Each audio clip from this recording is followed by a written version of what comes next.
que a gente tem que se perguntar como é que a gente sai dessa polarização, de certo modo, uma polarização negativa. Não é que uma polarização, quando a gente fala em polarização, as pessoas sempre pensam em algo muito ruim. A questão política em si, ela é polarizada de fato, ela não é uma coisa separada, né? Não dá para a gente poder tratar isso de uma forma múltipla. Às vezes a polarização na política ela se torna até algo interessante, não positivo, mas interessante. Quando há uma discussão, quando há um diálogo, quando a gente parte do pressuposto que a gente não vai ter um diálogo, não vai ter uma abertura para um discordar do outro. E você vê que aí caímos na desinformação. A informação é usada de uma maneira descabida e as pessoas ouvem, né? E isso atinge milhares e milhares de pessoas.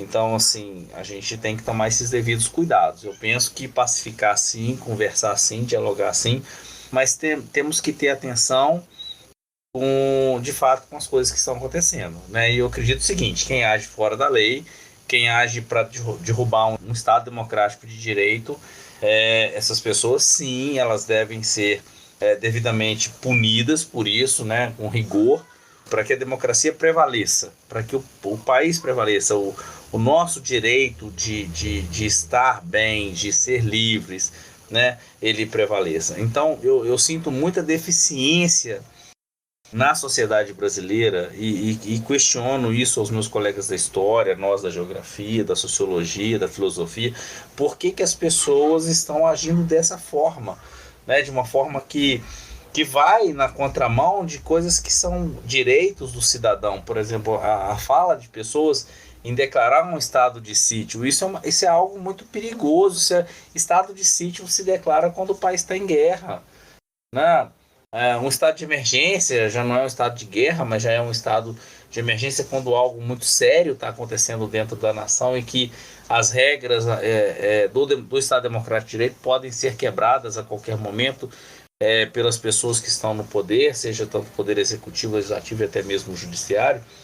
Então hoje a luta é muito para manter dentro dos padrões esse Estado Democrático de Direito, que vem da nossa Constituição de 88, que foi considerada uma Constituição cidadã, né, uma Constituição que trouxe muita humanização para o Brasil. Eu acho que toda a Constituição ela traz alguns pontos que merecem alguma reformulação no período de tempo, que são as PECs, né, que são as emendas a essa Constituição, mas que no seu devido local, com a sua devida regularidade e, mais do que nunca, a sua devida sapiência, né? A gente não pode sair por aí dizendo que vai declarar um estado de sítio, que isso seja uma coisa legal.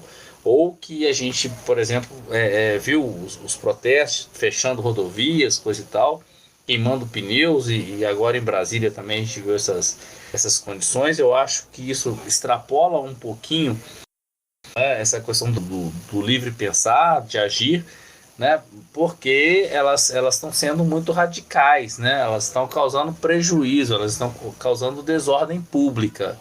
O direito à manifestação, de você não concordar com determinada condição imposta ao país, fazer a sua manifestação, isso é perfeitamente legal. Agora, isso também tem um limite, né? Existe um limite para que isso aconteça. A gente não pode sair por aí agindo dessa maneira. Só uma curiosidade assim, que eu queria colocar: as pessoas estão usando a bandeira nacional, que é o nosso maior símbolo, né? É uma arma nacional, um símbolo nacional muito forte, né? A bandeira nacional é o símbolo da República e tal.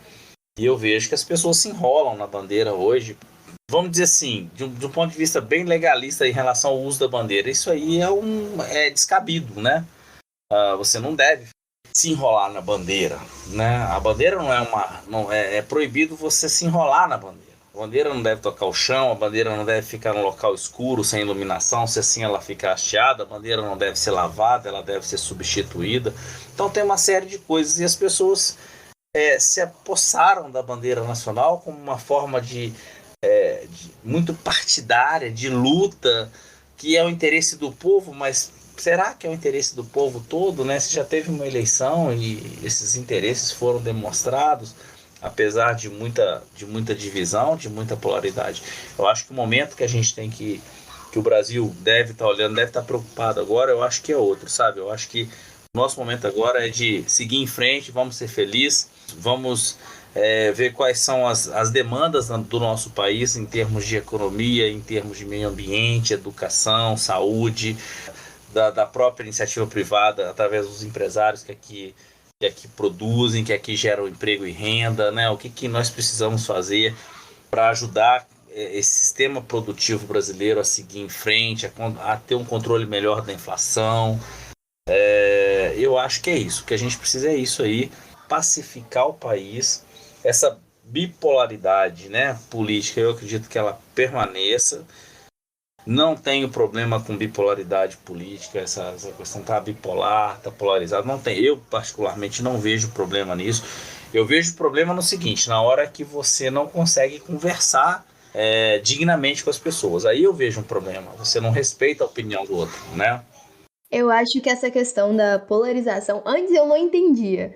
Acho que foi até um pouco depois, até que o senhor propôs aquele trabalho em sala de aula, que era um trabalho basicamente de polarização e a gente tinha que estudar para defender o nosso lado, né? E depois que a gente percebia que os dois lados tinham pontos positivos e tinham pontos negativos, e a gente foi toda uma construção para a gente entender que, na verdade, sempre vai ser assim.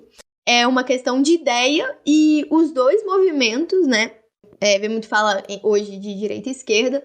Os dois movimentos são para o desenvolvimento do país. Então, eles lutam baseados nas suas ideologias para o desenvolvimento do país.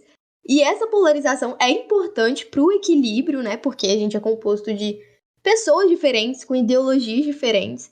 Então, essa polarização, querendo ou não, ela é importante para meio que equilibrar realmente, porém, ela não pode... essa função dela não pode sair dessa questão de querer o desenvolvimento para virar uma rivalidade na questão, o meu é melhor do que o seu, né? Eu acho que vem muito disso. E hoje em dia eu consigo observar essa questão da importância de ter mais de um lado, né, da moeda.